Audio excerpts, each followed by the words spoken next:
Back to my channel Tamilagam TNPSC. So நம்ம இதில் ஒரு டிஎன்ஏஹெச்டி கால்நடை பராமரிப்பு துறையில் உதவியாளருக்கான இன்டர்வியூ எப்படி நடந்துட்டுருக்கு அப்படின்ற இன்ஃபர்மேஷன் தான் நம்ம இதில் பார்க்க போகிறோம். ஸோ பார்க்க முன்னாடி சேனல் நீங்கள் சப்ஸ்கிரைப் பண்ணிட்டு வாங்க. ஸோ ரொம்ப வருஷமாக வெயிட் பண்ணியிருந்து இந்த டிஎன்ஏஹெச்டி எப்போ ரிசல்ட்ஸ் வரும், எப்போ இன்டர்வியூ நடத்துவாங்கன்ட்டு தொடர்ந்து கேட்டுகிட்டே இருந்தீங்க. நம்ம சேனல் சார்பாக நிறையா ஆர்டி இன்ஃபர்மேஷன் சிஎம்செலுக்கு பெட்டிஷன் போட்டு பண்ணதாக இருக்கட்டும், இல்லை டிஎன்ஏஹெச்டி ஹெட் ஆஃபீஸ்க்கே காண்டாக்ட் பண்ணி கேட்டது எல்லாமே நம்ம தொடர்ந்து பண்ணிகிட்டு இருந்தோம். அந்த வகையில் பார்க்கும்போது இன்றைக்கி இன்டர்வியூ அப்படின்றது இந்த தினத்துலேருந்து ஸ்டார்ட் ஆகிருக்கு. 29ஆம் தேதியிலேருந்து அடுத்த மாதம் 4ஆம் தேதி வரைக்கும் நடக்குதுன்னு நினைக்கிறேன். அதுக்கான டீட்டெயில் வியூவை செய்தித்தாளே கொடுத்துருக்காங்க. அதுக்கான இன்ஃபர்மேஷன் தான் நம்ம பார்க்க போகிறோம். ஸோ ஃபுல்லாக பார்க்கலாம்.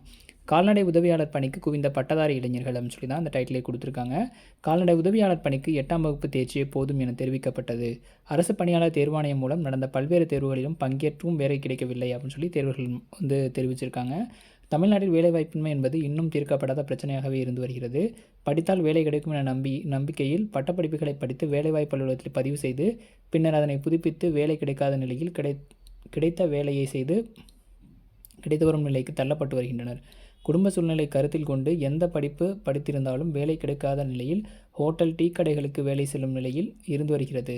இந்நிலையில் இன்று திண்டுக்கல் கால்நடை பராமரிப்புத்துறை சார்பில் உதவியாளர் பணிக்கு நேர்காணல் நடைபெறும் என்று அறிவிக்கப்பட்டிருந்தது. இதற்காக ஏற்கனவே அறிவிப்பு வெளியான நிலையில் 66 காலிடங்களுக்கு 6000க்கும் மேற்பட்டோர் விண்ணப்பம் செய்திருந்தனர். இப்பணிக்கு 8ஆம் வகுப்பு தேர்ச்சியே போதும் என்பதால் 10ஆம் வகுப்பு தோல்வியே தகுதியாக அறிவிக்கப்பட்டிருந்தது. 8ஆம் வகுப்பு தேர்ச்சி பெற்றுக்கணும், 10ஆம் வகுப்பு தோல்வியாக இருக்கணும் அப்படின்னு சொல்லியிருந்தாங்க. ஆனால் அதையும் கடந்து இளநிலை, முதுநிலை, இன்ஜினியரிங், டிப்ளமோ, பிஹெச்டி உள்ளிட்ட படிப்புகள் படித்த விண்ணப்பதாரர்களும் விண்ணப்பித்திருந்தனர் சொல்லியிருக்காங்க. விண்ணப்பம் செய்திருந்த 6167 பேர்களில் தினசரி 1200 பேர் வீதம், அதாவது ஒரு நாளைக்கு 1200 பேர் இன்டர்வியூ கூப்பிட போகிறாங்க. 66 வேக்கன்சிக்கு 6200 பேர் அப்ளை பண்ணியிருக்காங்கன்றதையும் மென்ஷன் பண்ணியிருக்காங்க. நேர்காணல் தேர்வு வருகிற 3ஆம் தேதி வரை நடைபெறும் என்று அறிவிக்கப்படுகிறது. இதற்காக மாவட்டத்தின் பல்வேறு பகுதிகளிலிருந்து திண்டுக்கல் எம்விஎம் அரசு மகளிர் கலைக்கல்லூரியில் நேர்முகத் தேர்வு ஏராளமானோர் குவிந்தனர். இதனால் அந்த இடமே கடும் போக்குவரத்து நெரிசலானது. போலீசார் வாகனங்களை ஒழுங்குபடுத்தி போக்குவரத்தை சீரமைத்தனர். கால்நடைத்துறை மண்டல இணை இயக்குனர் ராம்நாத் தலைமையில் நேர்காணல் நடைபெற்றது. தேர்வுக்கு வந்த மாணவர்களிடம் சான்றிதழ் சரிபார்ப்பு மற்றும் செய்முறை தேர்வு நடத்தப்பட்டது.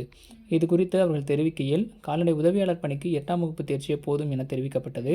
இருந்தபோதும் பட்டதாரி இளைஞர்கள் அதிக அளவில் விண்ணப்பம் செய்திருந்தனர். செய்முறை தேர்வாக சாணி அள்ளுதல், மாடுகளுக்கு ஊசி போடுதல், நோய் தொற்று ஏற்பட்டால் அவற்றை சிகிச்சை அளித்தல், மாடுகளை ஒரு இடத்திலிருந்து மற்றொரு இடத்திற்கு கயிறு மூலம் இழுத்து கட்டுதல் ஆகியவை போதுமானது. மேலும் மாடுகளின் பால் கறக்கும் மடிகளில் புண்கள் இருந்தால் அதற்கு சிகிச்சை அளிக்க வேண்டும். பெரும்பாலும் இந்த பணிகளை கிராமப்புறங்களைச் சேர்ந்த இளைஞர்களை எளிதாக செய்ய முடியும். ஆனால் வேலை இல்லாத காரணத்தால் பட்டப்படிப்பு முடித்தவர்களும் இதில் பங்கேற்றிருக்கின்றனர். இருந்தபோதும் அனைத்து சான்றிதழ் சரிபார்ப்பு மற்றும் செய்முறை தேர்வு முடிந்த பிறகு தகுதியின் அடிப்படையில் 66 பேர் தேர்வு செய்யப்பட்டு பணியாணை வழங்கப்படும் என்றார். இது குறித்து நேர்காணலுக்கு வந்த பட்டதாரி இளைஞர் தெரிவிக்கையில், கேண்டிடேட் என்ன சொல்லியிருக்காங்கன்றதை பார்க்கலாம். படித்த படிப்புக்கு வேலை கிடைக்கும் என்ற நம்பிக்கையில் பல ஆண்டுகளாக காத்து கிடைக்கிறோம். வேலை இல்லாததால் திருமணம் கூட நடைபெறவில்லை. அரசு பணியாளர் தேர்வாணையம் மூலம் நடந்த பல்வேறு தேர்வுகளிலும் பங்கேற்றும் வேலை கிடைக்கவில்லை. பெற்றோருக்கு பாரமாக இருப்பதை விட ஏதேனும் ஒரு வேலையை பார்த்து விடலாம் என்ற முடிவுக்கு வந்துள்ளோம். அதுவும் இந்த பணி அரசு வேலை என்பதால் ஏராளமான இளைஞர்கள் தாங்கள் படித்த படிப்பையும் நினைக்காமல் வந்துள்ளனர். குறைந்தபட்ச ஊதியம் 15,900 என தெரிவிக்கப்பட்டுள்ளது. இது ஓரளவுக்கு கட்டுப்படியான சம்பளம் என்பதால் பலர் இந்த வேலைக்கு விண்ணப்பித்துள்ளனர். அனுபவம் இல்லை என்றாலும் போக போக சரியாகிவிடும் என நினைக்கிறோம் என்றார். ஆண்கள் மட்டுமின்றி பட்டதாரி பெண்களும் இந்த நேர்காணலுக்கு வந்திருந்தது ஆச்சரியத்தை ஏற்படுத்தியது அப்படின்னு சொல்கிறாங்க. ஆச்சரியத்தை ஏற்படுத்துறதுக்குலாம் ஒன்றும் இல்லை. கீழ்மட்ட பணிகள்லேருந்து உயர்ந்த பதவிகள் வரைக்கும் இப்போ காம்படிஷன் நடக்கிறது நிதர்சனமான உண்மை. அது எல்லா இளைஞர்களுமே தொடர்ந்து எந்த ரெக்ரூட்மெண்ட்டாக இருந்தாலும் போட்டி போட்டு பண்ணுறாங்க. ஸோ அதே மாதிரி இந்த கால்நடை பராமரிப்பு உதவியாளரும் மாவட்ட வாரியாக அடுத்த கட்ட அப்டேட் தொடர்ந்து வந்துகிட்டே இருக்குது. ஸோ மற்ற மாவட்டங்கள் இன்டர்வியூ நடக்கும்போது நம்ம சேனலை பார்க்கலாம். ஈரோடு மாவட்டத்துக்கும் இன்னொரு சில மாவட்டத்துக்கும் கால் லெட்டர் ரிசீவ் ஆயிருக்குன்னு சொல்கிறாங்க. ஸோ தொடர்ந்து அப்டேட் கிடச்சது அப்படின்னா நம்ம சேனலை வீடியோ மேக் பண்ணி போகிறோம். தொடர்ந்து ஃபாலோ பண்ணுங்கள். நன்றி, வணக்கம்.